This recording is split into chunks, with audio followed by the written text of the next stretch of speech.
그러면 이제 오늘 찾아가는 출판사 본론으로 들어가서 예고해드린 대로 사랑을 실현하는 세 가지 방법에 대해서 같이 공부하는 시간을 갖겠습니다.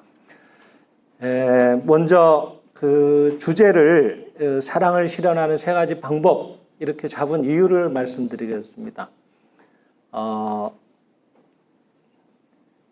이 광명사상이라고 할까요? 또 저희들의 이 공부의 근간이 되고 있는 생명의 실상의 저자이신 다니구치 마사루라는 분이 이제 일본에서 활동을 하셨잖아요. 근데 그곳에는 또 이 생장의 집이라는 그 단체가 중심이 돼서 곳곳에 우리로 치면 우리나라는 이제 8도지만은 일본은 59개현인가 지금 정확하게 기억이 안 51개현인가요? 하여튼 현마다 이런 이 도장이라고 할까 수행 시설이 있어요. 근데 또 본부에서 직할로 운영하는 뭐 보통 한 3,000명에서 10,000명까지 수용이 가능한 대형 그런 수련 시설도 있습니다. 근데 그 항상 수련 시설의 강당으로 들어가는 입구에 그 이제 접수처가 있는 입구에 들어가면은 대형 액자를 항상 이렇게 모셔놓고 있는데 거기에 항상 그 이 다니구치 선생이 친필로 쓰신 글씨가 하나 액자가 걸려 있어요. 근데 그 글이 뭔가 하면은 여러 가지 글이 있지만은 대개 제일 많은 글 내용이 신은 사랑이시다라는 글을 적어 놓으셨어요. 거기에 뭐 별로 특별히 이견을 제시할 분은 안 계실 거라고 생각합니다. 신은 사랑입니다. 그죠? 기독교의 정신을 한마디로 얘기하면 사랑 아닐까요? 그죠? 그리고 불교도 표현만 다를 뿐이지 자비잖아요. 부처님은 어떤 분이라 그래요? 대자 대비한 분이다 이렇게 얘기를 하잖아요. 그죠? 그러니까 자비나 사랑이나 뭔가 표현에 좀 차이가 있을 뿐이지 같은 맥락의 내용들을 얘기하고 계시더라고 하는 거예요. 근데 왜 신은 이제 사랑이라는 얘기를 이렇게 강조를 하고 계시는데, 근데 우리는 또 여기서 배우는 게 뭔가 하면은 인간은 신의 자식이다 그러잖아요. 기독교에서는 인간은 모두 하나님의 아들, 딸이라고 배우고 있습니다. 불교에서는 또 인간은 모두가 그 안에 불성을 가지고 있다라고 또 배우고 있습니다. 그러니까 우리가 부처라는 얘기가 되는 거고 우리가 하나님의 아들, 딸이니까 늘 얘기 드리지만은 개가 새끼를 낳았어요. 강아지가 크면 뭐가 돼요? 개가 되잖아요. 그러면 신의 자식은 뭐예요? 신이라고 하는. 그 안에 신의 모든 성품을, 덕성을 다 갖추고 있다고 하는 얘기가 됩니다. 그 대단한 얘기죠. 그죠? 근데 그 신의 내용을 한마디로 압축한다면 사랑이라고 하셨으니까, 그러니까 우리도 본질은 사랑인 거예요. 인생의 모든 문제는 그 사랑의 결핍에서 일어납니다. 잘 보세요. 문제아가 어디에서 생깁니까? 사랑받지 못할 때 문제아가 생겨나요. 본래 훌륭한 아이였어요. 부모를 기쁘게 하려는 착한 아이였어요. 근데 뭔가 계기가 생겨서 삐뚤어지기 시작해. 근데 그 계기라는 게 대체로 사랑하고 싶은데 엄마 아빠라고 마음껏 안고 부르고 안기고 싶은데 그럴 수 없는 환경이 자꾸 주어지는 거예요. 사랑받고 싶은데 사랑받지 못하는 환경이 자꾸 주어지는 거예요. 그럴 때 점점 삐뚤어져요. 그걸 다른 말로 하면 사랑의 결핍 현상이라고 하는 거예요. 문제아가 있었던 게 아니라 사랑이 없었던 거예요. 거기에. 그 아이의 마음속에 사랑이 결핍이 된 거예요. 지금. 그 아이의 본질인 우리가 배우고 있는 인간 신의 자식의 본성이 드러나올 수 있는 여건이 충분히 조성되지 못했던 거예요. 공감하실 거예요. 그죠? 아무리 문제라도요. 한없이 안아주고 사랑해주면 반드시 좋아집니다. 공감하실 거예요. 문제 남편도 똑같아요. 문제아만 그런 게 아니라 문제 남편도 똑같습니다. 사랑하고 싶었는데 마음껏 사랑이 안 되고 안 받아주니까 사랑받지 못한다고 생각을 하고, 그러니까 에이 삐뚤어질 테도 하고 바깥으로 도는 거예요. 그래서 문제의 남편이 시작이 되는 겁니다. 그런 남편도 내가 잘못했다고 한없이 안아주고 훌륭하다고 칭찬을 하면은 반드시 나가서 엉뚱한 짓 하라 그래도 안 합니다. 문제는 하고 싶어도 할 수가 없게 돼요. 사랑받고 사랑하는 것들이 원활해지면은 충족이 되니까. 그러니까 본래 신의 성품다운, 부처의 성품다운 내용이 그대로 순진하게 드러나오기 시작하는 거예요. 그러니까 문제의 남편을 고칠 게 아니었더라고 하는 거예요. 문제의 자식을 고칠 게 아니었더라고 하는 거예요. 거기에 사랑을 회복하는 게 중요하더라는 거예요. 문제의 아들만 있는 게 아니라 문제의 딸만 있는 게 아니라 남편만 있는 게 아니라 문제의 시어머니도 있고 문제의 아버지도 있고 그렇습니다. 뭔가 이렇게 교류가 안 될 때 답답한 것들이 그런 사랑의 부족 현상으로서 나타나오는 거예요. 사랑의 부족이라고 하는 거는 결국 거기에 신이 부재한다는 거, 부재.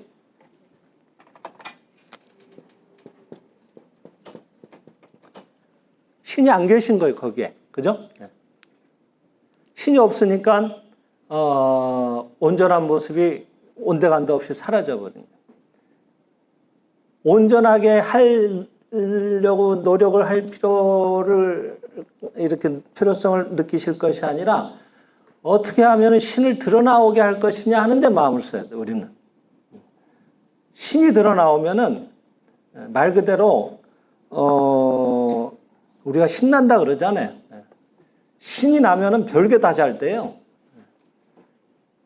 지난 우리 세정 그때 TV 처음 여기에서 이 자리에서 모임을 가졌죠, 저희가. 네. 그때 생각해 보세요. 여러 가지 얘기도 같이 나눴지만 월드컵 얘기도 했잖아요. 2002년 월드컵 경험해 보신 분 많잖아요. 네. 그때 얼마나 신났습니까? 네. 즐거웠다는 것만이 아니라 정말 신이 난 거예요. 신명이 난 거예요. 예? 신의 생명이 드러나왔다는 거예요. 신명이라는 건. 예. 그러니까 일이 저절로 되더라고요. 예. 신이 나타나오게 하는 게 중요한 거예요. 신을 나타나오게 하는데 핵심이 뭐냐면 사랑인 거예요. 신의 본성이 사랑이니까. 그래서 사랑을 우리가 좀 더 구체적으로 알고 공부할 필요가 있다고 생각이 돼서 오늘 이런 시간을 마련을 한 겁니다. 오늘 교재가 되는 게 생명실상 1권이에요. 갖고 계신 분들은 18쪽, 19쪽을 한번 펼쳐보세요. 없으신 분들은 뒤에 책이 아직 여분이 있으니까 같이 구입해서 보셔도 돼요. 오늘 많이 읽을 건 아니에요. 몇 페이지 안 읽으니까 그냥 들으셔도 됩니다. 18쪽 보면은 광명선언, 그 생장의 집에 7가지 이 광명선언이라는 것 중에 4번째 선언이 적혀 있어요. 거기 한번 읽어봅시다. 4번. 넷째 줄에 큰 글씨로 보이죠? 굵은 글씨로. 하나, 둘. 우리들은 생명의 양식은 사랑이며 기도와 애호와 찬탄은 사랑을 실현하는 말의 창화력이라고 믿는다. 이렇게 돼 있죠. 똑같은 이 부분을 지난 우리 세정TV 첫 모임에서도 여기를 똑같이 읽어드렸습니다. 근데 그 시간에는 너무 시간이 제한돼가지고 좀 세부적으로 얘기를 드리기가 어려웠어요. 그래서 오늘은 이 부분을 중요한 부분이라서 좀 더 구체적으로 한번 살펴보려고 합니다. 근데 여기 뭐라고 되어 있는가 하면 생명의 양식은 사랑이라고 되어 있죠. 그죠? 예. 왜? 우리들은 살아있잖아요. 살아있다는 거는 신의 생명이 살아있다는 거거든. 그럼 신은 사랑이니까 그 사랑을 통해서 사랑이 회복되어 때 신의 생명이 드러나온다는 얘기예요. 그러니까 우리가 살기 위해서는 사랑을 회복해야 되는 거예요. 사랑이 거기 있어야 되는 겁니다. 19쪽에도 보면은 둘째 줄에 보면 사랑은 나 키우는 힘이고 치유하는 힘이라고도 또 얘기되어 있습니다. 다 어머니 세대가 많이 계신데 어릴 때 자녀들 키웠던 생각을 한번 해보세요. 그때는 뭔가 이렇게 젊은 날에 얼떨결에 자녀가 생겨서 낳아서 키웠으니까 키워냈지 지금 또 한번 그때로 되돌아가서 한번 더 애를 키우겠냐 그러면 아유 전부 그냥 못한다 그러실 거예요. 그죠? 어떻게 키웠는지 참 대단하죠. 예. 근데 그게 어떻게 키웠느냐 하면 사랑으로 키웠던 거예요. 사랑이 없으면 못 키웁니다. 그것은. 자는 게 어디 있어요? 뭐 수시로 깨가지고 젖달라 그러지 먹기만 하나요? 또 먹으면 또 나오잖아요. 그것도 또 치워줘야지. 예. 나중에 도 같아가지고 울음소리만 들어도 얘가 젖을 달라 그러는지 뒤를 닦아달라 그러는지 금세 알 수 있게 된다. 아이의 기분이 다 느껴지거든. 그만큼 내 생활은 온데간도 없이 거기에 전념을 해야지만 하나의 생명을 온전히 키울 수 있는 거예요. 나는 부모의 사랑을 받은 적이 없다는 분들이 왕왕 계세요. 얼마나 생각이 부족한가 하는 걸 자기가 반성을 해야 될 내용인 거예요, 사실은. 그만큼 내가 사랑이 아직은 개발이 덜 돼서 부모의 그런 고귀한 사랑이 잘 느껴져 오지 않습니다라고 고백하는 것밖에 안 되는 거예요. 그런 헌신 없이 절대로 우리들은 온전하게 일어나서 걷고 한 사람의 몫의 인생을 살아내게 되기가 어려운 겁니다. 애들 예전에는 지금은 기구가 좋아서 감기에 걸려서 코가 막히기도 하잖아요. 갓난애 때. 근데 애들이 야 흥 하고 풀라 그러면 걔들이 풀어요. 말귀도 못 알아듣는데 어떻게 합니까? 옛날에는 제일 좋은 게 어머니들이 코에다 입을 대서 코를 빨아냈어요. 하나도 안 들어와요. 오히려 코가 빠져나와가지고 애가 숨을 잘 쉬면 그렇게 기뻐하는 거예요. 추한 게 어디 있어요? 내 새끼인데. 근데 왜 지금은 그렇게 이쁘지가 않아요? 예? 하는 꼴마다 꼴 보기가 싫고 하다는 거는 내가 사랑이 식은 거예요, 지금. 그죠? 사랑이라고 하는 건 여기서 늘 얘기하지만 자타일체 감정이라고 우리가 배우고 있거든요. 예. 그와 내가 하나라는 감정이 사랑이라고 배우고 있습니다. 그러니까 그 갓난애 때는 온전히 그의 생명이 나의 생명이고 구분이 없으니까 하나도 더럽지를 않은 거예요. 코만 빠는 줄 아세요? 자다가 이렇게 해가지고 똥을 찍어서 이렇게 맛을 보는 어머니도 있었다 그러더라고. 먹어보면 안 돼요. 옛날 어머니들은 그렇게 하는 거예요. 더럽지가 않아요. 여러분 자기 똥도 찍어서 먹으라 그러면 기겁을 할걸요 아마. 자식이 죽게 생겼으면 내 목숨 내놓겠다는 부모는 아직도 많이 계실 겁니다. 차라리 내 목숨을 가져가고 내 자식을 살려주세요 하는 어머니가 세상의 대부분일 겁니다. 그 생명이 내 생명이라는 자각이 온전히 있어서 그게 가능한 일입니다.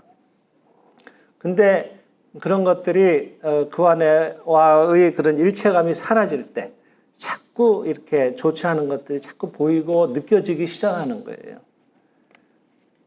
그래서 상대의 추한 것들이 자꾸 보이고 뭔가 이렇게 마음에 걸린다고 하는 건 아, 내가 마음이 좀 식었구나 이렇게 생각을 하고 자꾸 더 사랑을 개발해야 되는데 마음을 쓸 시간이지 저 사람을 어떻게 좋게 할 건가, 저 자식을 어떻게 좋게 더 훌륭하게 만들 것인가, 남편을 훌륭하게 만들 것인가 이렇게 마음을 쓰는 것에서 생각을 바꿔서 해야 된다 이 말이에요.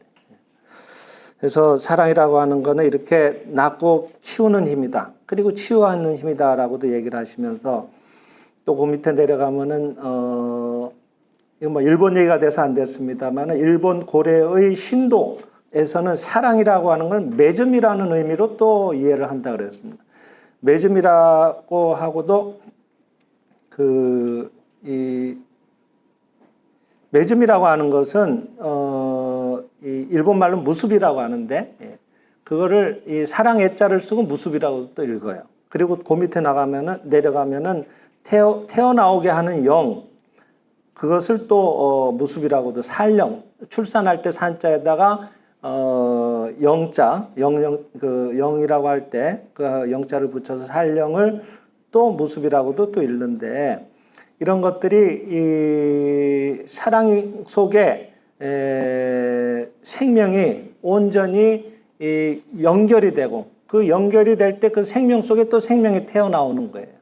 그래서 우리가 남녀가 만나면은 자꾸 온전히 사랑을 느끼게 되면은 하나가 되고 싶어져서 생활을 하게 되는 게 결혼 생활이 되는 거고, 그리고 온전히 하나가 되면은 거기에 생명이 다시 태어나오는 겁니다.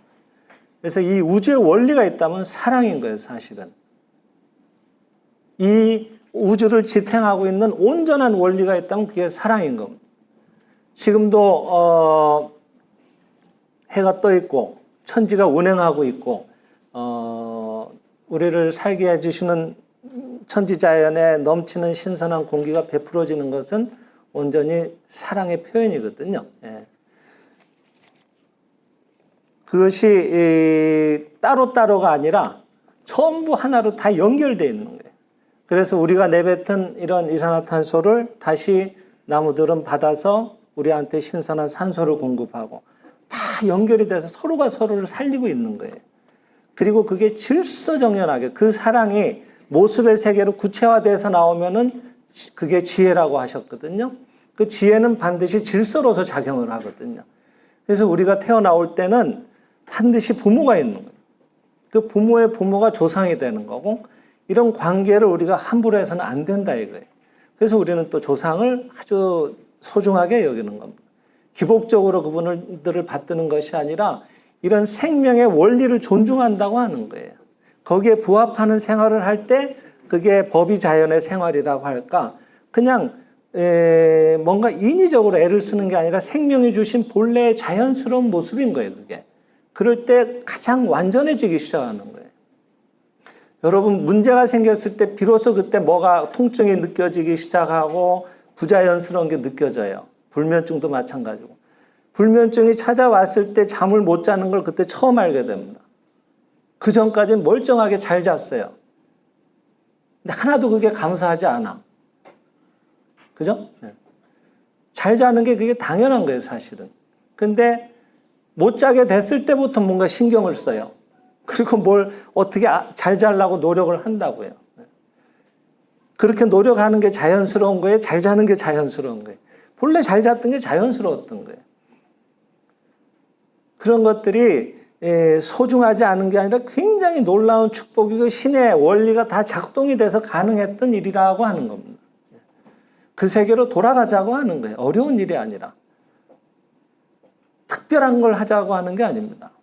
신이 주신, 부처님이 주신, 아니면 우리식으로 얘기하면은 본래 우주에 있는 생명이 살아가는 원리 속에 부합하는 생활을 하자고 하는 게 말하자면 이 생명실상의 철학의 어떤 근간이 된다고도 얘기할 수 있습니다. 근데 그 중에 핵심이 오늘은 사랑이라고 하는 거더라고요. 그렇죠? 사랑이라고 하는 것을 이렇게 오늘 좀 강조해서 얘기를 드리는 겁니다. 그래서 여기도 보면은 사랑이 없다면 생명은 태어나올 수도 또 자랄 수도 없다고 얘기를 했습니다. 여러분 혹시 그 영국의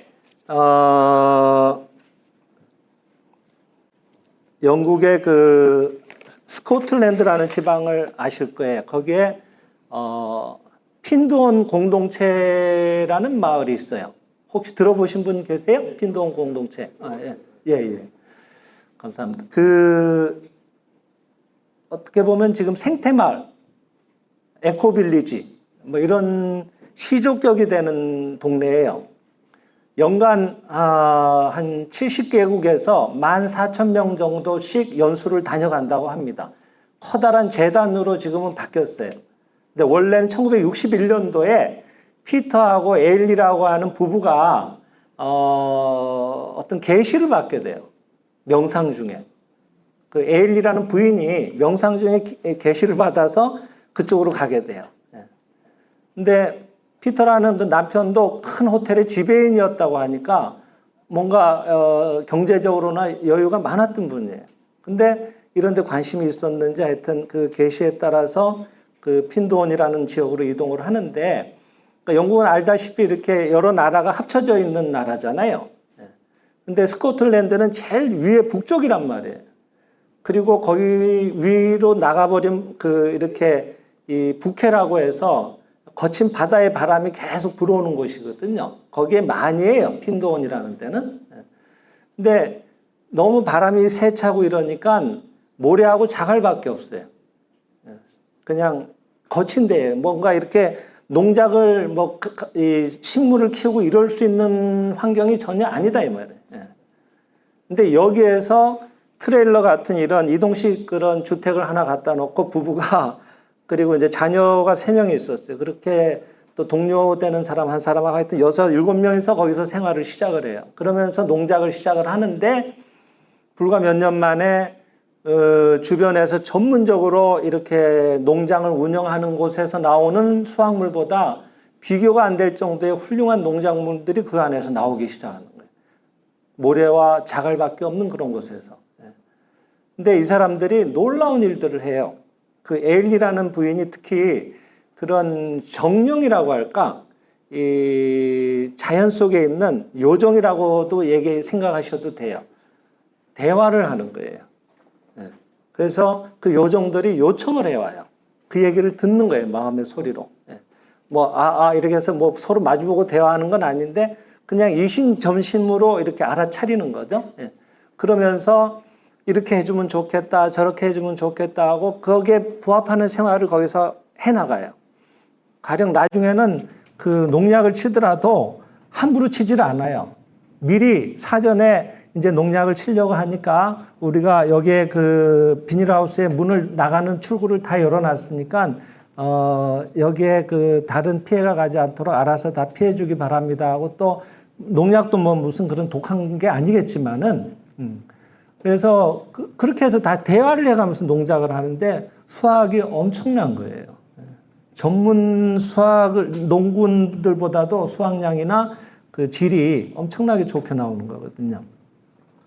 근데 그 핀돈의 농장 이야기라고 해서 그 단체에서 이제 지금은 파운데이션이라고 재단이 됐던데 거기서 나온 책이 이제 핀돈 농장 이야기라는 책이 있습니다. 지금 아마 그 구하려고 해도 여러분 잘 못 구하실 거예요. 절판이 돼가지고 아마 중고 서적이나 어떻게 겨우 구하실 수 있을 겁니다. 근데 제가 왜 이 얘기를 드린가 하면 예전에 이 한국교문사의 초대 사장님이셨던 저희 선친이 이 얘기를 자주 하셨어요.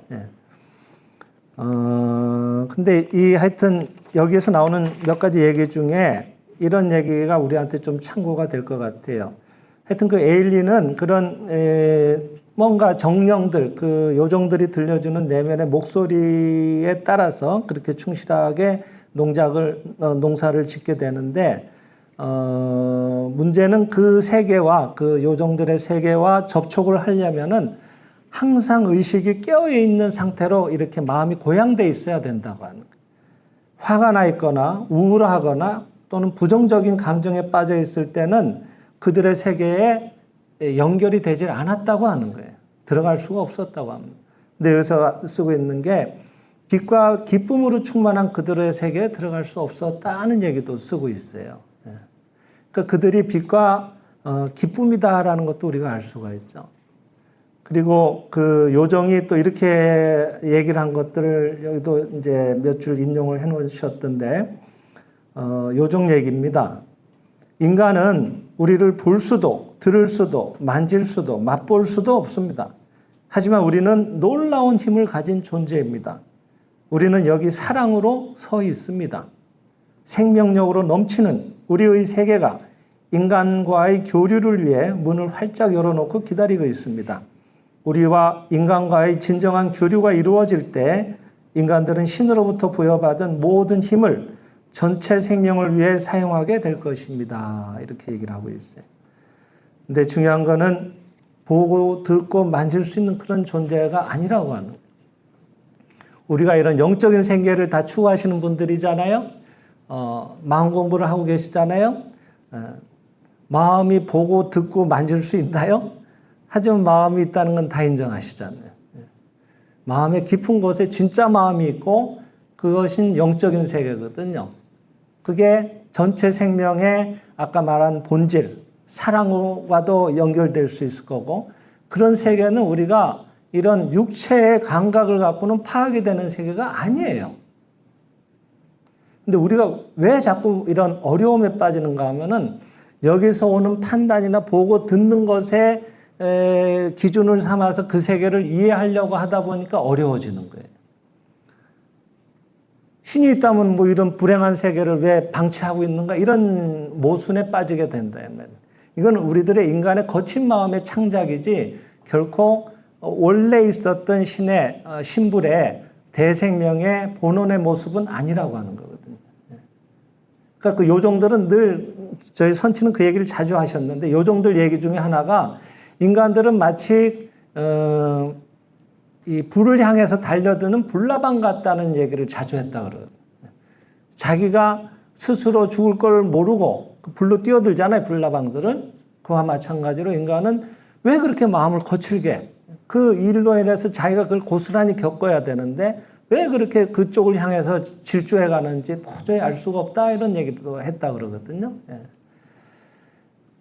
예전에 구소련의 그 인류 최초의 우주에 비행을 한 사람이 있죠. 유리 가가린이라고 그죠? 그 사람이 뭐 거의 한 1시간 반 가깝게 지구를 계속 돌았어요. 최초로. 61년도에. 근데 그 사람이 그 우주를 갔다 와서 한 얘기가 뭔지 아세요? 지구를 뚫고 나가서, 지구 밖으로 나가서 온 우주를 다 찾아봤지만은 신은 없더라. 그러니까 신은 없다고 얘기를 했다고. 근데 우리는 웃지만은 지금은 여태까지 우리가 어떤 신앙을 갖고 생각을 해왔는가 하면은 어딘가 저기에 무슨 서방 정토가 있고 거기에 가면 신이 계시고 신의 나라가 여기서부터 신의 나라 이런 간판도 있고 그런 세계로 간다고 생각을 했던 거예요. 이쪽으로 자꾸 그 세계를 파악하려고 하다 보니까 그런 오류에 자꾸 빠졌던 겁니다. 이런 하찮은 이 감각, 육체에서 오는 것들을 통해서는 도저히 그 세계는 파악이 안 되는 세계입니다. 그래서 우리가 명상을 하는 겁니다. 명상을 할 때는 대체로 눈을 감습니다. 왜? 앞에 보이는 것들, 나타나온 세계는 전부 우리들 마음의 반영으로서 나타나온 그림자와 같은 잠정적인 것들이거든요. 지금 영원할 것 같잖아요. 다 사라져 없어질 것들입니다. 육신도 마찬가지고 이 앞에 있는 책상도 마찬가지고 얘는 지금 필요에 의해서 여기 있는 거예요. 우리가 필요가 없어지잖아요. 어느 틈에가 사라져버립니다. 집을 옛날에 고택을 이렇게 고택에서 생활해 보셨던 분들은 공감하실 거예요. 고택은 옛날 오래된 집들은 오히려 개방을 해가지고 사람이 사용하게끔 해야지 집이 오래 갑니다. 쓸모가 있어야지 걔가 거기에 존재하게 되는 거예요. 쓸모가 없어지면 사라집니다. 그래서 스스로 허물어지는 거예요. 얘도 마찬가지. 얘도 내가 나를 여기에 표현할 필요가 있어서 자기가 만든 거예요. 내가 여기 더 이상 이제 수업이 끝나서 졸업을 하잖아요. 다른 차원으로 가요. 그걸 우리는 돌아가셨다 그래요. 영계로 가거든요. 그렇게 되면 얘는 더 이상 필요가 없어요. 그러면은 불과 일주일이면은 다 분해가 돼버립니다. 지가 알아서 돌아가는 거예요. 자연으로. 내가 사는 동안에 혼자 썩어 문드러지질 않아요. 내가 살아있으니까. 내가 쓰고 있기 때문에 필요로 하니까 그런 거예요. 생명이 떠나면은 아무것도 아닙니다. 모든 존재의 근원은 생명입니다. 그리고 다른 말로 하면 오늘의 주제인 사랑입니다. 모든 존재의 근원은 사랑에 있었더라고요.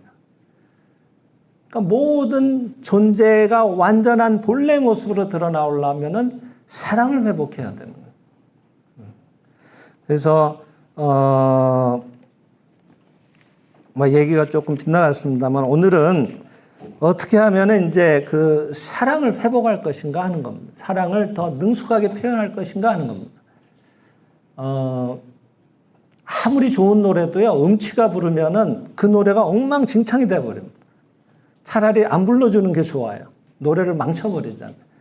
그렇듯이 사랑도 표현이 서툴면은 그게 사랑을 하고 있다는 건지, 미워하고 있다는 건지 상대가 오해를 하게 된다 이 말이에요.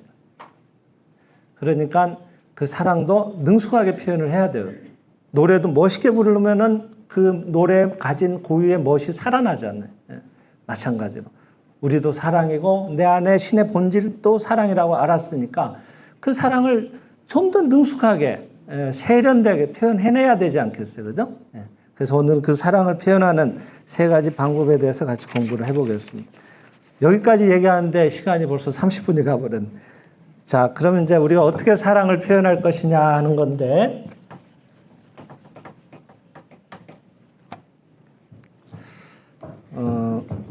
먼저 첫 번째가 아까 우리 그 세민수상 1권 18쪽에서 배웠죠.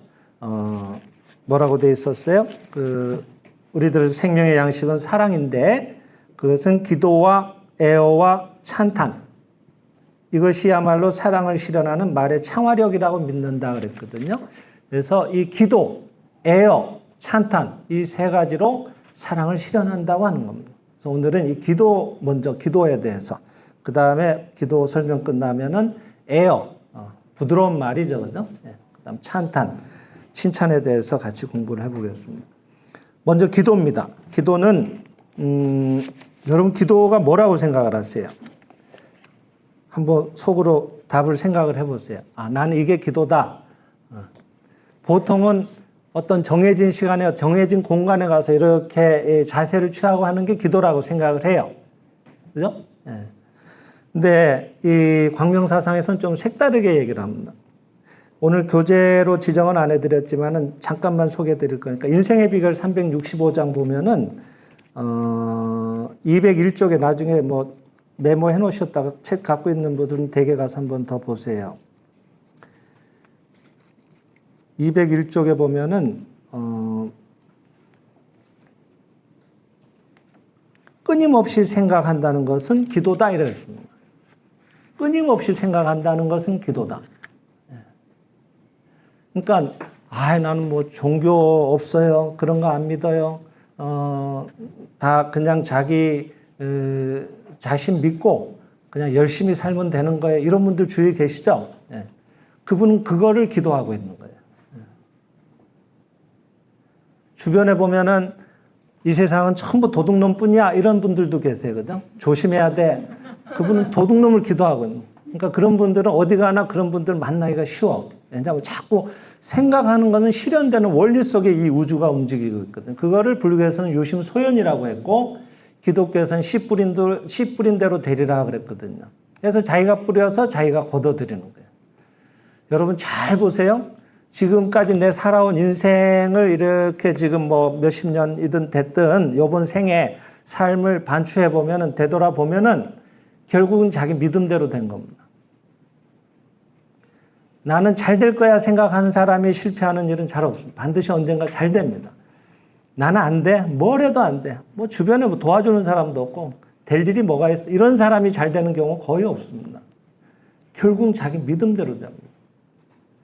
근데 결국은 이 끊임없이 생각하는 게 기도라고 했으니까 결국 그게 기도였던 거예요. 결국 끊임없이 우리는 뭔가를 생각을 해요. 생각을 안 할 수가 없어요. 심지어 자면서도 생각을 합니다. 요즘같이 뭐 더운 날에는 예전에는 흔히 뭐 nap양 특집 이래가지고 좀 뭔가 공포물을 많이 보여줬어요, 그죠? 예전 세대 분들은 제일 먼저 공포물 그럼 떠오르는 게 이제 전설의 고향 뭐 이런 거잖아요. 뭐 내 다리 내놔라 그러면 막 따라오잖아요. 그런 거 보고 주무시면 어때요? 밤새도록 도망 다녀야 돼. 막 제 2편, 제 3편이 이어지는 거예요. 그죠? 실제로 그렇지 않던가요? 전 또 뭐 이렇게 가끔가다 이제 영화도 봐요. 근데 이제 아무래도 이제 군대 때 얘기를 좋아해요, 저는. 그래서 그런 걸 잘 봐요. 그럼 밤새도록 전투를 해야 돼, 꿈에서. 아침에 일어나면 힘들어. 실제로 그럴 거예요, 여러분. 그는 자면서도 생각을 한다는 얘기입니다. 그럼 왜냐하면 검사를 해보면 나오거든요. 뇌파가 계속 움직이고 있거든요. 그래서 그렇게 막 쓸데없이 막 거친 파동으로 일으키지 않고 안정된 본래 조용한 그 생명의 온전한 뇌파로 갈 수 있도록 뭔가 명상도 하고 주무시고 그런 취침곡도 듣고 하시잖아요. 그래서 우리가 생각을 멈출 수는 없다. 살아있는 한에 있어서는. 근데 이 육체가 사는 것만이 우리가 산다고 생각하지만 영계로 가셔도 또 여전히 살아있거든요. 그러니까 생명은 죽어도 죽는 일이 없어요. 생명은 끊임없이 작동하는 게 생명입니다. 어린애들 보면 잘 알 수가 있어요. 어린애들요, 한번 놀아주기 시작하면 이게 끝이 없습니다. 명절 때 가서 한번 조카들 한번 이렇게 보세요. 막 1시간, 2시간 애들 절대로 안 지쳐요. 무슨 뭐 에너자이저라고 하죠, 흔히 말하는. 그런 이상이죠. 그게 생명의 본래 모습이에요. 애가 막 그 중늙은이처럼 이렇게 앉아가지고 있으면 걔 뭐가 이상한 거예요. 정상이 아닌 거예요. 생명의 본래 모습을 이렇게 약동하는 겁니다. 계속 끊임없이 뭘 만들어내고 작동하는 거예요. 근데 그것이 주로 먼저 생각에서 일어나거든요. 뭔가를 일으켜요, 마음에서. 끊임없이 일으킵니다. 그리고 그 염은, 상념은, 우리가 여기서 늘 광명사상에서 얘기하는 건데, 상념은 체를 부른다 그랬어요. 상념. 상념이라고 하는 건 생각이죠.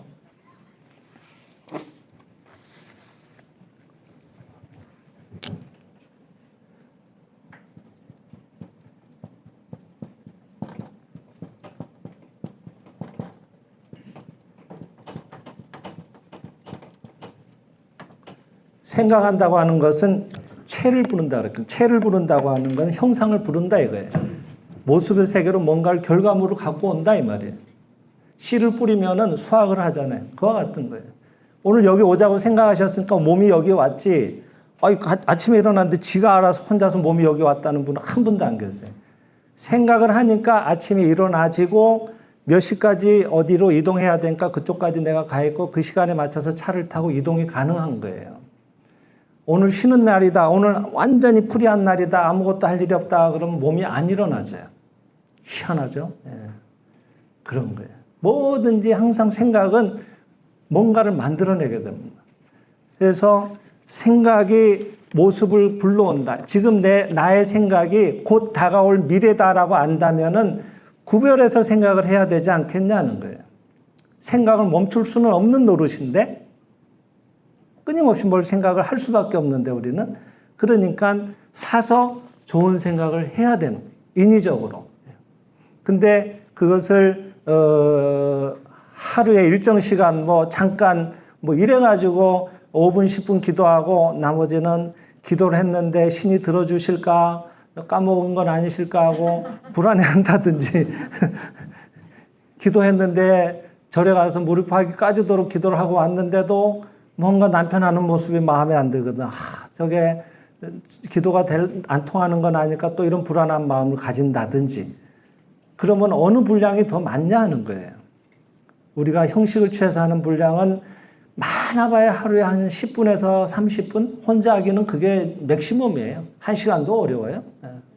5분만 해도 벌써 딴 생각 나는데. 그걸 어떻게 그렇게 24시간을 하냐고요. 생각은 멈추지를 않는데. 그러니까 그냥 덮어놓고 무작정 감사합니다. 좋은 사람뿐이다. 인간 모두 신의 자식이고 좋아질 수밖에 없다. 그냥 뭐 나쁜 생각이 들 때마다 인위적으로 막 바꿔야 되는 거예요. 끊임없이 한다는 게 굉장히 중요합니다, 여러분.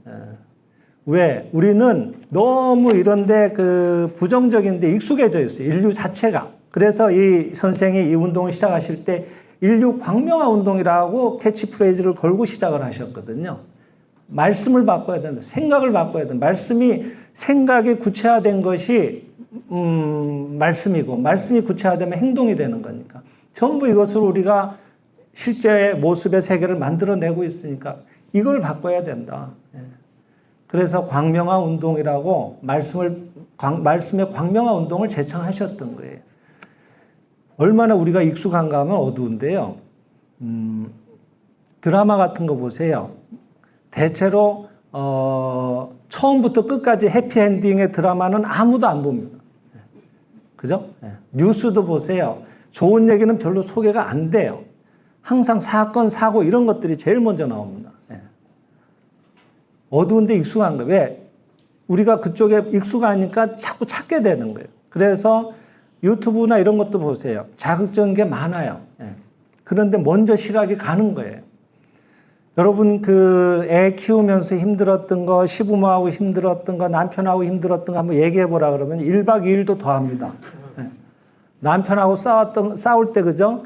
막 10년 전, 20년 전 얘기 막 그대로 갖고 와서 또 얘기가 계속돼요. 왜 그게 그렇게 안 까먹어지고 정확하게 기억에 잘 남아있는가 하면 우리가 어두운데 익숙해서 그건 기억이 잘 나는 거예요. 남자들은 군대 얘기. 군대가 힘이 들었거든. 그러니까 잘 안 잊혀지는 거예요. 그게 각인이 돼가지고. 그렇게 익숙하다는 거예요, 우리가. 근데 좋았던 얘기를 한번 해보세요. 행복했던 얘기를 해보세요. 그러면은 이 불량면에서 이 힘들었던 얘기는 이만큼 할 수 있는데 좋았던 얘기는 거기에 10분의 1도 하다 보면 바닥에 나버려. 얘기가 더 잘 안 나와요. 선명하게 기억에 잘 안 남아요. 그만큼 우리는 어두운 데 익숙하다. 그러니까 그쪽으로 막 달려왔는데 이 생각을 바꾸려면은 얼마나 처음엔 노력을 해야 되지 않겠냐 이 말이에요. 여러분 자동차 스피드 마크라는 거 아시죠? 끽 하고 차 브레이크를 잡았어요. 급정거를 했으면 차가 어떻게 해야 돼요? 분명히 완전히 바퀴가 다 제동이 돼서 바퀴는 멎었어요. 근데도 불과 1톤, 2톤밖에 안 되는 차인데도 그 가든 힘에 의해서 차를 그냥 도로 바닥을 끌고 가버리잖아요. 차가, 바퀴가. 그래서 그 자국이 남는 게 스피드 마크라고 하는 거예요. 분명히 제동이 됐는데도 간다니까요. 근데 그거는 시속 많아봐요. 5, 60km에서 좀 고속도로 같으면 100km까지도 가겠지만은 그런 속도에서 이 제동을 해도 불과 최소한 한 10여 메타씩 이렇게 스피드 마크가 찍히는데 말이에요.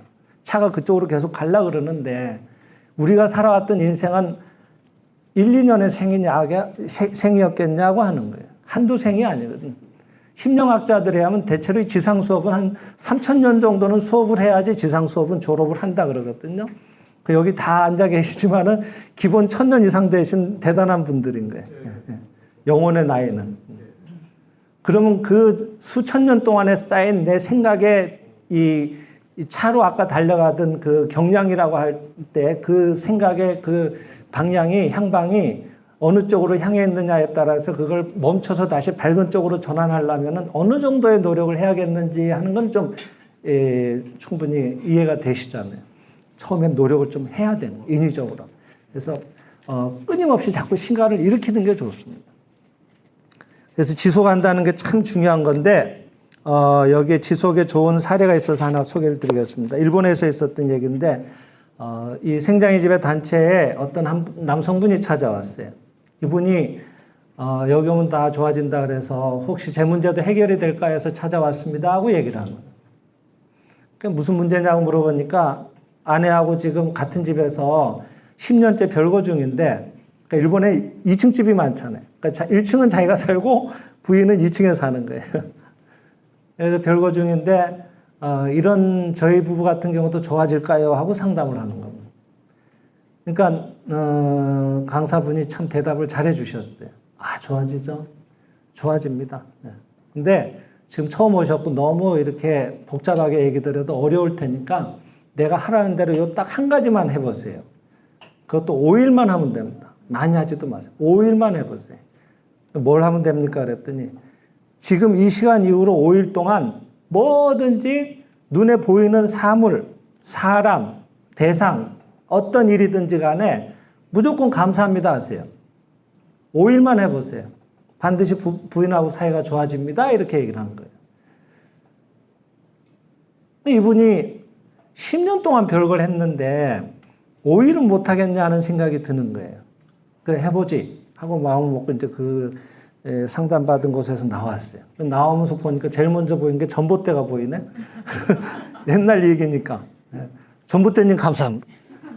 뭐 가다 보면 뭐 감사합니다. 뭐 또 전철도 타야 돼요. 전철 타면 전천님 감사합니다. 뭐든지 감사라는 거예요. 직장에 가서 직원이 서류를 갖고 오면은 그전에는 하고 뭐 그냥 대답하는 동안도 이렇게 그래도 뭐 중간 관리자니까 대충 하고 말았는데 뭐든지 감사합니다. 감사합니다 하고 봤는데 뭔가 이렇게 진심으로 우리가 하듯이 이렇게 웃으면서 감사합니다 이런 것은 아니에요. 그냥 감사합니다라는 말만 하라고 배웠으니까 또 부인하고 10년째 별거 하는데 그 사람이 뭐 인생이 재밌었을 리가 뭐가 있겠어요. 그러니까 항상 뭐든지 심통이 나 있고 그냥 짜증스럽죠. 그러니까 감사도 뭔가 싸우는 듯이 하는 거예요, 자꾸. 그냥 뭐든지 그냥 감사합니다 이런 식으로 하는 거지. 근데 이제 한 3일쯤 되니까 이상한 게 직원들이 뭘 자꾸 갖고 와요. 평상시 안 갖고 와도 되는 일을. 뭐 과장님 그러면서 또 뭘 갖고 와. 가만 보니까 수근수근 되는데 보니까 직원들끼리 야, 저 사람 이상해졌다. 뭐든지 갖고 가면은 감사하다 그런다? 너 한번 갖고 가봐. 쓸데없는 걸 자꾸 주는 거야. 이 사람이 나중에 그걸 눈치를 챈 거야. 아, 이 사람들이 날 놀리는구나. 그래가지고 이제 화가 나가지고 이제 다시 이제 안 해. 하고 3일 만에 집어치운 거예요, 그거를. 안 하기로 하고. 사람 밥으로 만드는구나. 안 하겠다.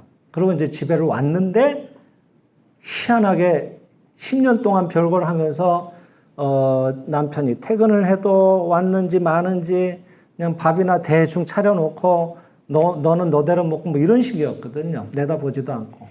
근데 그 부인이 10년 만에 아주 단정하게 옷을 입고 머리도 곱게 빗고 예전에 무슨 까치가 둥지 튼 것처럼 뭐 이래가지고 어쩌다 봐도 뭐 이런 몰골이었는데 그렇게 곱게 입고 앉아서 일본에 여행 갔던 분들은 알 거예요. 여관이라는 데 가보면 우리하고 여관이 다르잖아요. 산속에 있는 온천 딸린 아주 고급 여관들.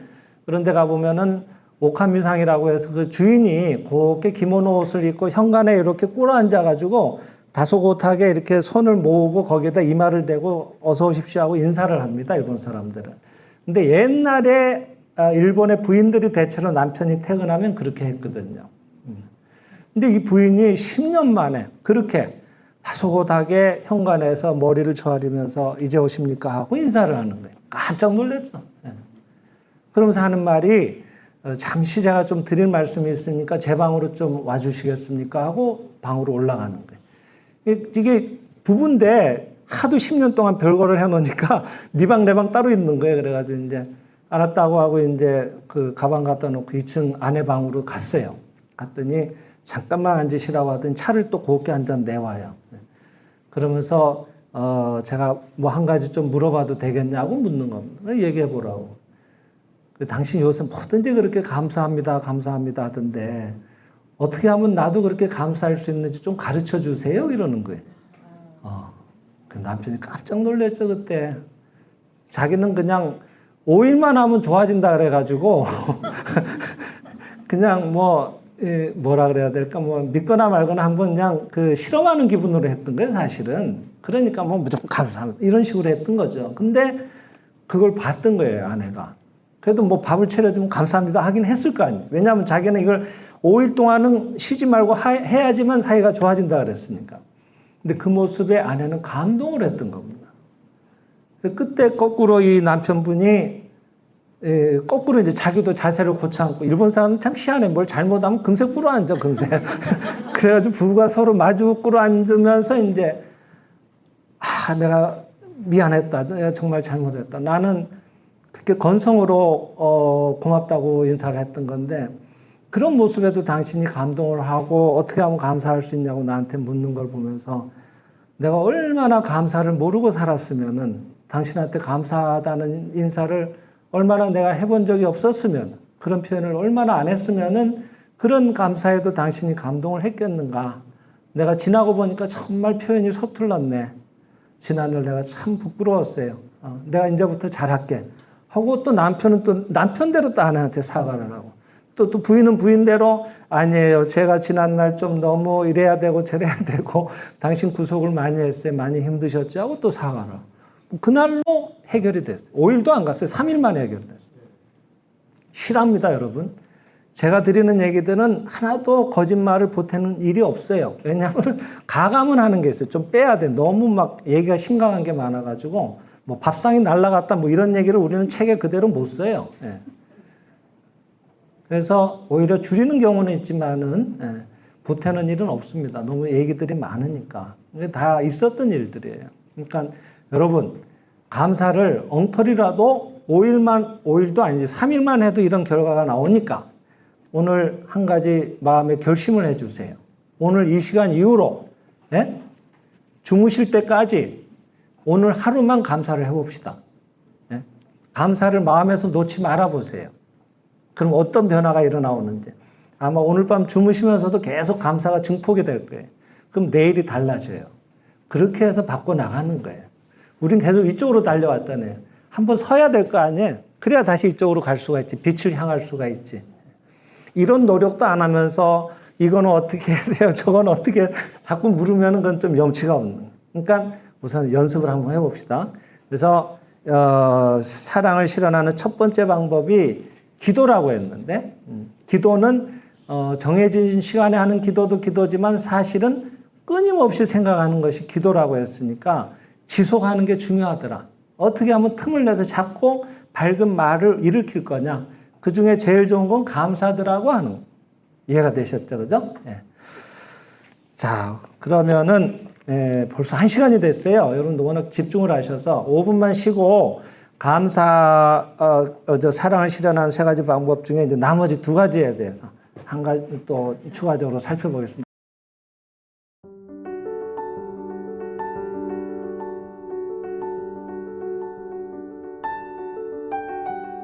전 시간에 이어서 계속 사랑을 실현하는 3가지 방법, 나머지 2가지에 대해서 같이 또 살펴보겠습니다. 먼저 첫 시간은 신은 사랑이라고 배웠고 또 신의 자식이니까 우리도 곧 본성이 사랑이다. 그래서 사랑을 드러낼 때 신이 나타나오시게 되는 것이니까 모든 게 여의자재해질 수밖에 없는 것이다. 그러니까 우리는 사랑을 어떻게 하면 더 능숙하게 표현을 해야 될 것인가 하는 것에 공감을 하셨을 겁니다. 그리고 이제 그 구체적으로 그것을 표현하는 방편으로서 생명의 실상에서는 먼저 기도를 얘기를 하셨습니다. 기도는 뭐라 그랬죠? 끊임없이 생각하는 것이 기도라고 얘기를 했습니다. 하는 기도도 물론 중요합니다. 하지만은 분량 면에서 그 힘 면에서는 그 외의 시간 더 많은 부분을 차지하고 있는 부정적인 상념이 모처럼의 기도를 다 상쇄시키더라고 하는 겁니다. 그러니까 항상 밝은 생각을 인위적으로 노력을 할 필요가 있다고 하는 것을 아마 공감을 하셨을 겁니다. 근데 요 첫 번째 기도에 하나 추가되는 게 있어요. 기도만 해서는 어려운 경우가 있습니다. 심히 긍정적으로 생각을 했는데도 안 되는 경우가 있습니다. 뭐냐? 미워하는 마음이 있으면 안 돼요. 그것은 신의 세계와 어울리지 않기 때문에 파장이. 열심히 말하자면 악셀에다를 밟고 있는데 차로 치면 차가 앞으로 가야 되는데 사이드를 계속 당겨놓고 있는 거하고 똑같은 거예요. 차가 난리가 나죠. 그런 거예요. 내 안에 저놈 두고 보자 하는 마음을 가진 채로 감사합니다 하고 있어봐야 안 돼요. 효과가 안 나와요. 내가 신의 마음과 닮은 마음의 파장을 일으켜야 돼요. 온전한 사랑 자체가 되기 위해서는 용서를 해야 돼요. 그래서 용서라는 게 참 중요합니다. 기독교에서는 거기에 대해서 이렇게 마태복음 18장 21절과 22절에 이렇게 얘기를 하고 있습니다. 그때 베드로가 나와 이르되 주여 형제가 내게 죄를 범하면 몇 번이나 용서하여 주리까? 7번까지 하오리까? 라고 물었을 때 예수가 뭐라고 하셨는가 하면은 내게 이르노니 7번뿐만 아니라 7번을 70번까지라도 할지니라 라고 얘기를 했습니다.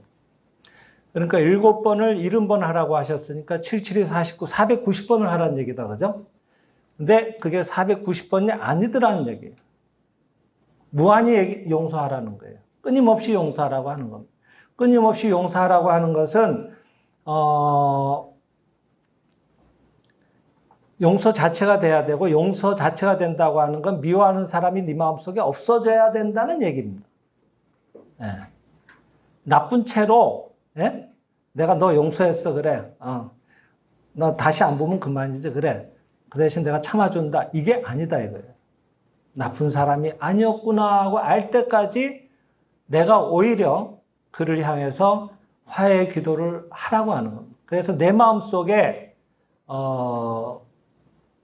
나쁜 사람이라든지 나쁜 상대에 대한 좋지 않은 모습에 대한 일절의 어떤 앙금이 남아있질 않아야 돼요. 그것은 좋은 사람의 눈 뜨는 방법밖에 없어요. 나쁜 사람이 아니었구나라고 할 때 진짜 화해가 되는 거예요. 그게 진짜 화목의 신신 거예요. 우리가 아까 이 행사를 시작할 때 감로의법어 앞에 화목의 신시를 독송했죠. 너희들 천지 만물과 화목하라 이렇게 시작이 됐죠. 천지만물이라는 건 말 그대로 천지만물이에요. 예외가 있어서는 안 되는 거예요. 아, 쟤는 천지만물하고 좀 다른 애야. 이렇게 하나 제껴도 안 된다. 근데 꽤 있어요. 우리 마음속에 들어가 보면. 너는 예외. 이렇게 해가지고 이렇게. 있죠? 네. 저도 있어요. 별 희한한 사람 많더라고 보니까. 그래서 이렇게 해놓는다니까 자꾸. 근데 그래가지고는 그만큼 내가 자꾸 뭘 겪어요. 네. 그런 분조차도 나는 이 사람하고 일을 겪었지만은 또 이런 형태 비슷한 일을 나로 인해서 누군가가 겪었던 거예요. 그래서 이 사람이 보여주는 거예요. 이 사람이 안 보여주면 나는 알 길이 없어요. 그래서 관세음 보살이라고 하는 거예요. 관세음 보살은 말 그대로 알아서 죄송합니다만은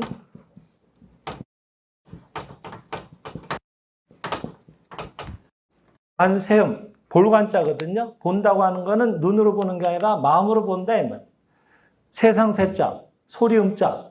우리 세상의 세간에 살아가는 모든 사람 속에 마음속에 아까도 얘기했듯 끊임없이 뭐가 울려 퍼진다 그랬던 생각이. 그 생각의 모습을 보시고 나타나오신 분이 관세음 보살입니다.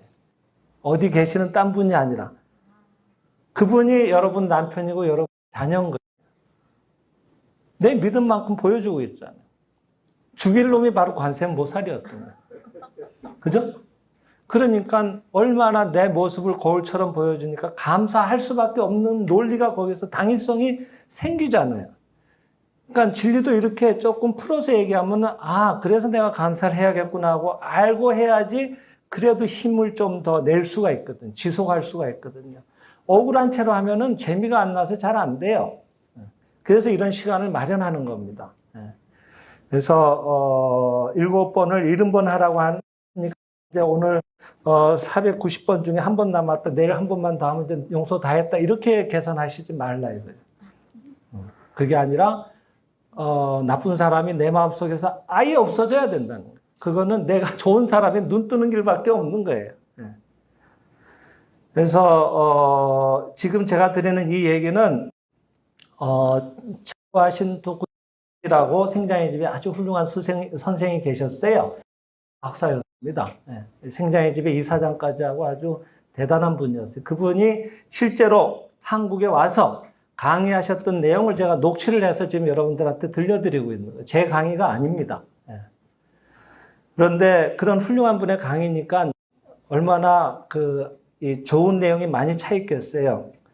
근데 이 독구이사 선생도 처음 생장의 집에 들어왔을 때 생면실상을 읽었을 때 아무리 기도해도 마음에 죽일 놈 하는 것이 있는 채로는 기도가 성취 안 된다는 얘기를 배우셨어요. 그래서 마침내 화해의 기도, 용서의 기도를 시작했어요. 근데 리스트를 쭉 보니까 한 6명이 죽일 놈이 있더래요. 자기가 보니까. 그래서 이제 걔네들을 이제 순서대로 이름을 하나씩 부르고 한 달을 했답니다. 한 달을. 화해의 기도가 순서가 있어요. 먼저 첫 번째 상대 이름을 부르는 거예요. 누구누구씨, 나는 당신을 용서했습니다. 근데 이 사람이 이제 이 단육구의사 선생이 누구누구씨, 나는 당신을 용서가 잘 안 돼. 거기서 자꾸 걸려. 그 용서했습니다 했는데 했습니다와 동시에 10원짜리 여기 탁 튀어나오는 거예요. 하도 괘씸해가지고. 돈 떼어 먹었던 거부터 해서 당했던 거 생각하니까. 그리고 이제 화해의 기도, 용서의 기도 두 번째 내용이 뭔가 하면 나는 당신을 용서했습니다. 그 사람 이름 부르고 나는 당신을 용서했습니다. 두 번째가 당신도 나를 용서했습니다.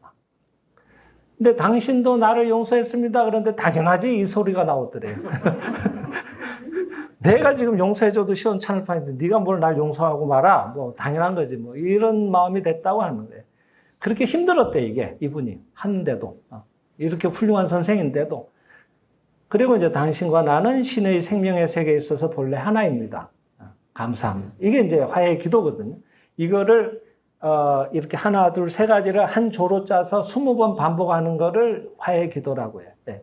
이런 거를 이제 최소 한 번 할 때 20번은 이렇게 하라 이 말이에요. 그거를 이제 한 달을 했다는 거예요, 이분. 근데 처음에는 그렇게 10원짜리 여기 나오던 분이 한 달쯤 되니까 마치 이 녹말을 물에 타서 이렇게 저으면은 처음에는 뿌옇다가 어느 순간에 탁 맑아지듯이 마음이 확 하고 이렇게 가벼워지더래요. 그때부터 운명이 폈다 그러시더라고. 기도가 이루어지더랍니다. 그때부터는. 그러니까 마음에 주길 놈 하는 거는 내려놓으셔야 돼요. 제발 핸드폰에다가 스마트폰에다가 남편 보고 왼수 뭐 이런 거 해놓지 마세요.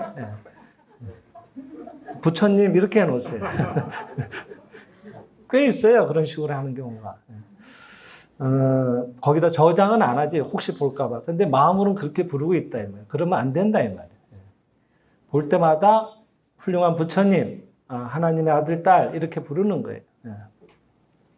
아니 우리 식으로 훌륭한 신의 자식, 항상 신의 자식, 신의 자식, 자녀를 부를 때도 실제 마음을 담아서 그 마음이 당길 때까지 처음에는 신의 자식에도 저게 신의 자식이 될란가 말란가 모르겠다 이러면서도 하게 돼요. 그거는 아까 브레이크를 걸었는데 스피드 마크가 찍으면 되는 거예요.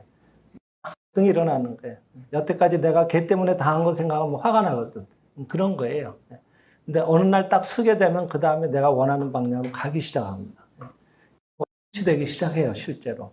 그래서 지속을 하세요. 그래서 아까 제가 당부드렸죠. 오늘 하루만은 눈 뜨고 저기 자리에 누워서 잠에 들는 그때까지도 계속 감사합니다를 마음으로 하자 이거예요. 오늘 하루만 해봅시다. 근데 반드시 이 화해 기도, 용서가 수반돼야 된다고. 그래서 이 사랑을 실현하는 기도가 있어야 되는데 그 중에 기도는 끊임없이 생각이라고 말씀드렸고 두 번째는 그 기도가 성취되자면 용서하는 마음이 반드시 수반돼야 되더라는 거예요. 결국 원망하는 어두운 마음은 기도를 방해하더라고 하는 겁니다. 그리고 이제 두 번째 에어는 사랑의 짤 썼잖아요. 부드러운 말을 말합니다. 사랑에 듬뿍 담긴 말.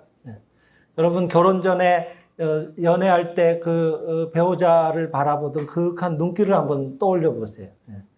뭐든지 다 사랑스럽고 먹는 것도 이쁘고 심지어 방귀 뀌는 것도 이뻐. 다 이뻐요. 입에 뭐 먹다가 묻은 거를 이렇게 갖고 와서 자기가 먹기도 해. 뭐 이뻐 죽겠는데 어떡하냐. 근데 그때 부드러운 그런 느낌. 그런 부드러운 말로 표현을 하는 거예요. 가능하면 세련되게. 여기에 또 하나의 사례를 말씀드립니다. 이 내용도 일본의 사례라 좀 그렇습니다만은 이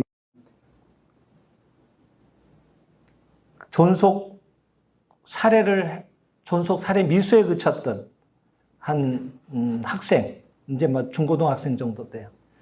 이 예전 일들이니까 전부 지금 소개되는 사례들은 1960년대, 70년대 이때 얘기들입니다. 그 시절에는 일본에서도 존속 살해, 존속 상해 이런 거는 엄청난 큰 사회 이슈였어요. 그래서 지방신문에 대문짝만하게 난 거예요. 애가, 사진이. 근데 그 애가 이 생장의 집 연성도장에 왔대요. 사회 봉사 비슷하게 정신교육을 받으라고 아마 이런 종교시설에 보냈던가 봐요.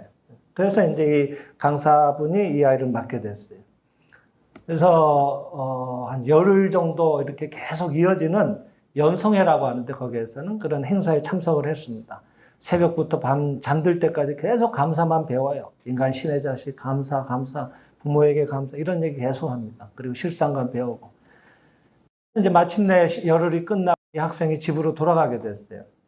근데 이 학생은 왜 존속 살해를 미수에 그쳤는가 하면은 낫으로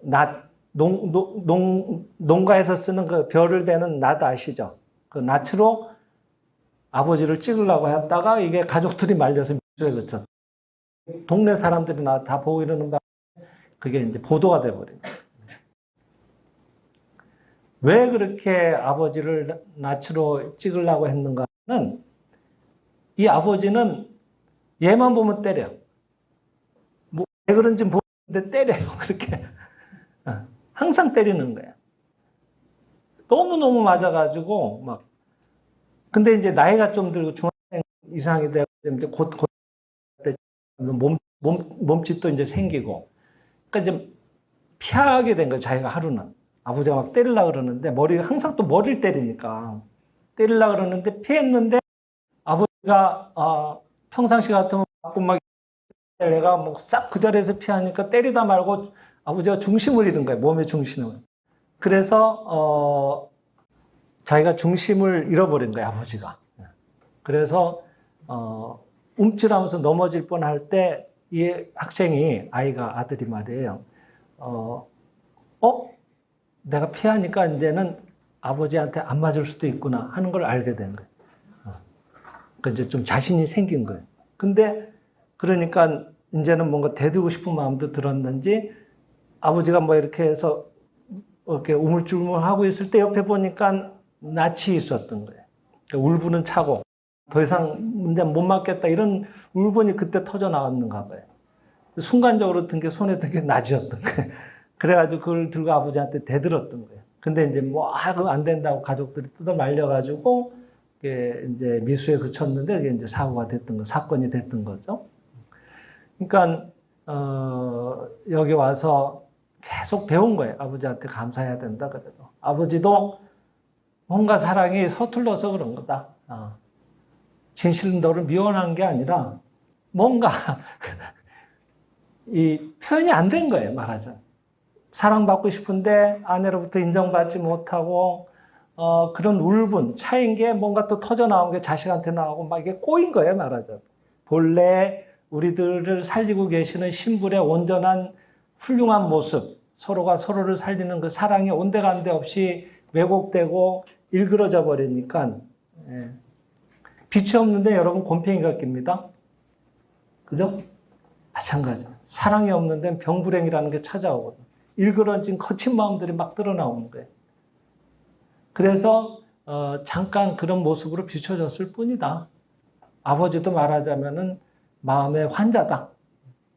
그렇게 받아들이자. 그러니까 너부터 우선 아버지 마음을 기쁘게 해야 돼, 가면. 그래서 먼저 아버지 뵈면은 네가 오늘 말하자면 감옥으로 지금 출소하는 날이지. 여기서 행사 마치고 가는 거니까. 집에 가면 아버지가 기다리실 거야. 근데 또 때릴지도 몰라. 그러니까 감사합니다 하고 먼저 네가 인사를 해. 가면 아버지 감사합니다. 잘 다녀왔습니다. 근데 항상 머리를 뗀다 그랬으니까 이 감사를 이렇게 감사합니다. 우리 여기서 합장을 하고 감사를 하잖아요. 보통 생장의 집에서는. 근데 이 감사를 좀 높여서 해. 머리를 안 맞게. 그래서 그러면서 이제 이렇게 배우고 왔어요. 그런데 아니나 다를까 아버지가 나와 있더라고, 집에. 시골 농가니까.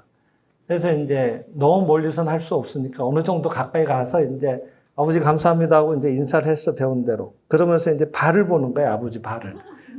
이게 다가오면 이제 또 이게 피할 준비를 해야 되니까.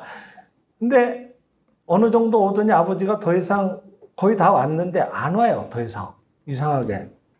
옛날 같으면 또 한 대 맞고 시작을 해야 되는데 이게 왜 이러지 하면서 이렇게 쳐다보니까 아버지가 가만히 있는데 보니까 눈에서 눈물이 뚝뚝 떨어지고 있는 거예요.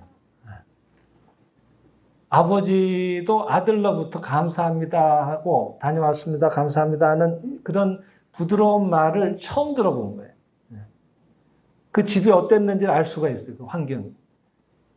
처음으로 자기가 가장으로서 아버지로서의 대접을 받았다고 할까? 그런 표현을 받은 거예요. 그러니까 기도가 실현된 거예요. 사랑이 실현된 거예요. 부드러운 말이 아버지의 잠자고 있었던 그런 불성, 신성, 본래의 사랑을 끌어낸 거예요. 그러니까 아버지도 아까 얘기했던 게 맞았던 거예요. 일그러졌던 거예요. 뭔가 인정받고 인정하고 싶고 이게 원만하게 되고 싶었는데 뭐가 잘 안 됐던 거예요. 꼬였던 거예요. 여러분 심사가 꼬이면 나중에 막 없는 소리도 막 나오죠. 그런 식인 거예요. 그럴 땐 누구라도 정신을 차려서 바른 말을 일으켜야 돼. 그때 집에. 그때 같이 막 대들어서 막 이렇게 할 일이 아니에요. 가서 막 도저히 감당이 안 되겠으면 아나들이 있어요. 뭔가 길게 얘기할 필요가 없어요. 그 안에 불성이 있는데 뭘 얘기하고 자식하고 할 게 뭐가 있냐고. 그냥 편안하게 안아드리세요. 남편이 그러면 남편을 안아드리세요. 그것만으로도 다 전달이 됩니다. 그 아버지가 바뀌었어요. 그냥 뭐 들어가서 쉬거라 하고 그냥 그러고 이제 그날은 그렇게 끝났는데 더 이상 맞지도 않고 다음날 완전 딴 아버지가 된 거예요. 이것도 먹어보거라 하고 반찬도 앞으로 밀어주고 세상에 처음 보는 아버지 모습이 거기에 드러나오더라 이거예요. 그게 아버지 감사합니다. 이것도 서툰 거 아니에요 사실은. 배운 대로 했지만은 그런 데서 시작이 되더라는 거예요. 그러니까 우리가 이것을 좀 더 능숙하게 제대로만 이 표현해내기 시작하면은 얼마나 훌륭한 아름다운 신의 조화로운 모습이 그 가정에 그 각 개개인의 모습의 신상에 주변에 피어나오지 않겠냐는 겁니다. 그죠? 네. 그래서 기도와 용서 다음이 중요한 게 부드러운 말이더라고 하는 거예요. 그중에 제일 좋은 거는 감사합니다 하는 겁니다. 네. 감사합니다. 훌륭합니다. 이렇게. 그 말을 가능한 한 너무 이렇게 가시돋친 듯이 이렇게 쨍쨍쨍쨍 하시는 분들이 있어요. 조금 톤을 낮추세요. 힘이 들어. 그럼 듣는 사람도 이쪽이 긴장이 되고, 이게 뭔가 거친, 막 이렇게 파열의 어떤 파동들은 자꾸 상대 마음도 긴장하게 만든다니까. 그리고 이제 세 번째가 찬탄입니다, 여러분. 찬탄은 다른 말로 하면 칭찬이에요. 자꾸 끌어내는 겁니다.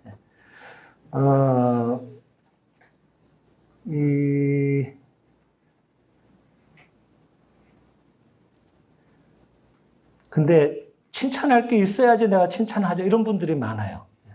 도무지 내가 앞만 봐도 칭찬할 거리가 잘 안 보인다고 하는 건 그만큼 내가 나쁜 데를 보는데 지금 익숙해져 있다 거꾸로 이렇게 받아들이고 노력을 해야 돼요. 궁리를 해가지고 잘 봐야 돼요. 그냥 입에 발린 칭찬을 하면 안 돼요. 신의 자식 잘하지, 잘하지 이래가지고 지나가는 말로 하면 안 된다. 그러면은 상대방은 뭐 어디서 하나 배워갖고 오셔가지고 참 피곤하네 막 이렇게 얘기를 한다니까. 이렇게 웃는 분들은 지금 내가 좀 비슷하게 한번 해본 적이 있다 이제 이 얘기예요. 그렇게 하면 안 돼. 그게 아니라 그 능숙하게 해야 되는 거예요. 상대가 충분히 공감할 정도로. 그러자면 궁리를 해야 돼요. 잘 들여다봐야 돼요. 요즘 같은 날씨에 나가서 이렇게 육체적으로 힘을 쓰는 일을 하는 남편분들도 계십니다. 그런 분들 퇴근할 때 와서 등에 특히 이렇게 색깔이 좀 진한 옷 같으면 등에 이렇게 한번 보세요. 땀이 말라붙어 가지고 소금처럼 엉겨 붙어 있는 경우도 있어요. 그런 걸 보면 얼마나 힘들었을까 하고 그런 것들을 존중해 주는 거예요. 오늘 참 애썼네. 봐봐, 옷에 이만큼까지 맺혔네. 그러면은 남편이 그것을 하루 종일 일했던 게 다 보상이 돼요. 내일 더 열심히 해야지 이 생각이 드는 거예요. 근데 오늘 일당이 하고 주는데 애에게 큰일 났네. 이 돈 갖고 뭐 또 해야 되고 뭐 또 했는데 이거 갖고 다 감당도 안 되는데 또 어떡하지 뭐 이러면은요. 남편이 어떤 생각이 드는지 아세요? 그래. 내가 한번 보란 듯이 한번 따다 줄게 하고 도박 같은 데 달려가게 되는 거예요. 인정받지 못하니까. 그래서 왕창 해가지고 한번 보여주고 싶은 객기가 발동하게 되는 거예요. 그렇게 하지 마세요. 요만한 거라도 칭찬하면 더 잘하고 싶은 마음이 나오는 거예요.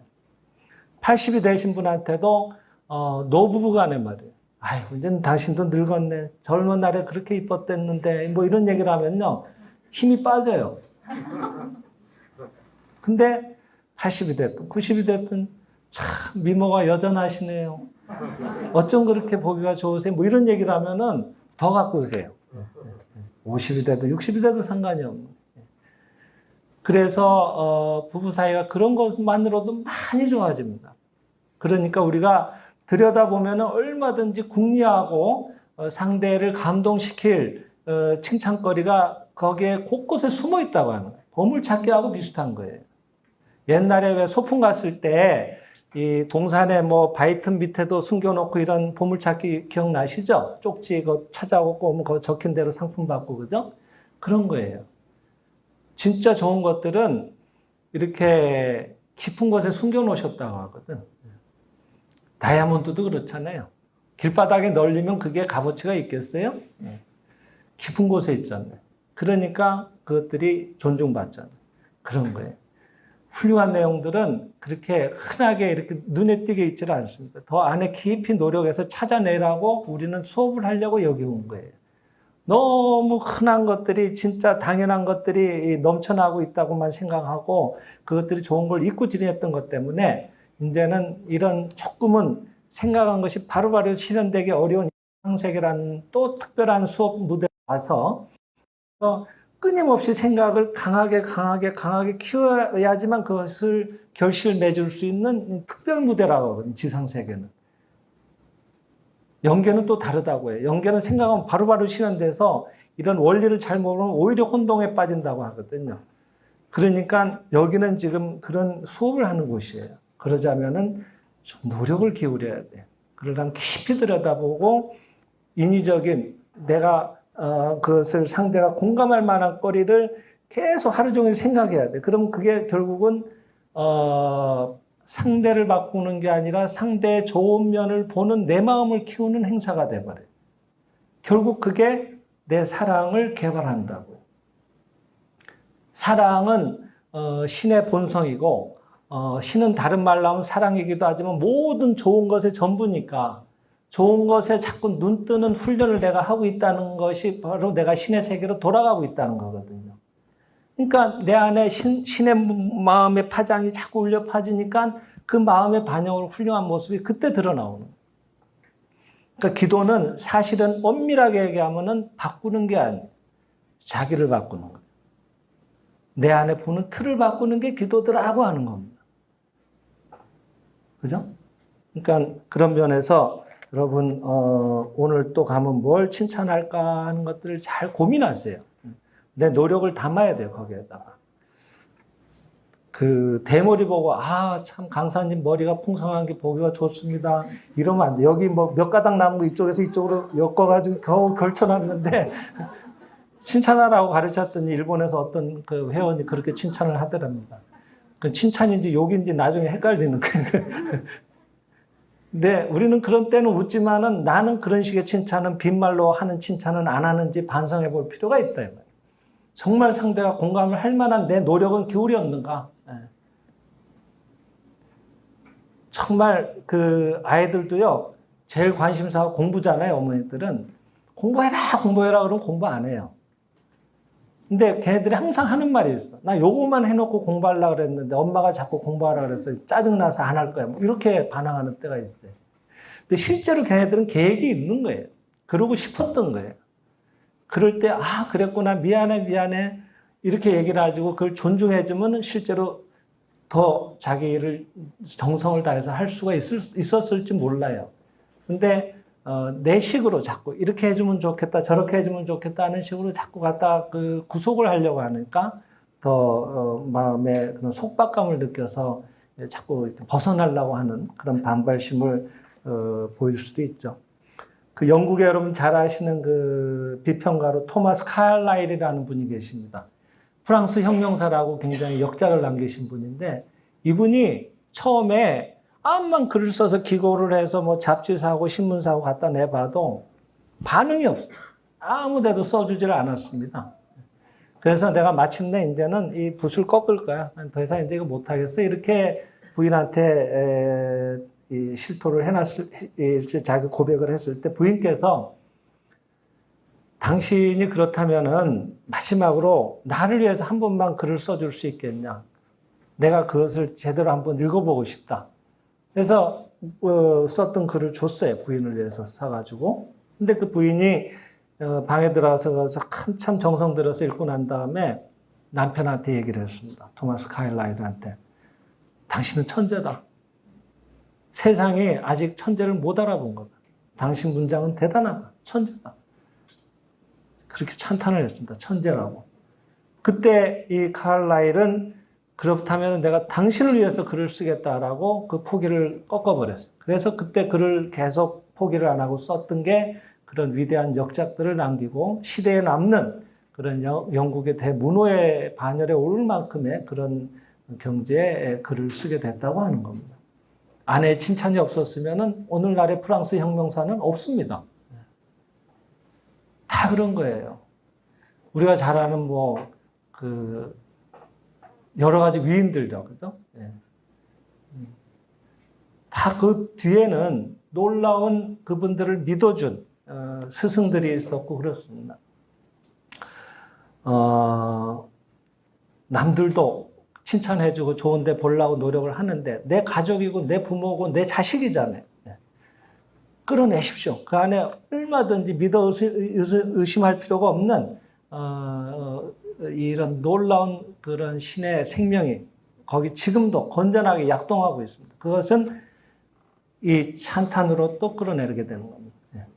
그래서 모쪼록 돌아가시면은 이 기도와 애어 찬탄을 잘 생활 속에 접목하셔서 능숙하게 신의 자식들에 모여 사는 아름다운 훌륭한 멋진 가정을 이루어 주시길 바랍니다. 이상으로 오늘 마치겠습니다. 감사합니다.